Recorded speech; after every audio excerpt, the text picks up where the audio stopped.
దురంధర్ చిత్రానికి కేంద్రం షాక్ ఇచ్చింది. రణవీర్ సింగ్ దురంధర్ చిత్రంలో కీలక మార్పులు. బాలీవుడ్ స్టార్ హీరో రణవీర్ సింగ్ నటించిన యాక్షన్ ఎంటర్టైనర్ దురంధర్ బాక్సాఫీస్ వద్ద దూసుకుపోతుంది. ఇప్పటికే 2025లో అత్యధిక వసూళ్లు సాధించిన హిందీ చిత్రంగా రికార్డు సృష్టించిన ఈ సినిమాను కొన్ని కీలక మార్పులతో థియేటర్లో రిలీజ్ చేశారు. ఇక కేంద్ర సమాచార ప్రసార మంత్రిత్వ శాఖ ఆదేశాల మేరకు మార్పులు చేశారు. ఈ చిత్రంలోని కొన్ని పదాలను డైలాగును తొలగించాలని కేంద్ర చిత్ర బృందానికి సూచించింది. ఈ మేరకు డిస్ట్రిబ్యూటర్లు డిసెంబర్ 31న దేశవ్యాప్తంగా ఉన్న థియేటర్ యాజమాన్యాలకు ఈమెయిల్స్ పంపారు.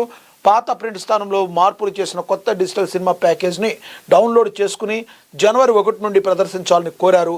ఇందులో 2 పదాలను మ్యూట్ చేయగా ఒక డైలాగ్ను మార్చారు.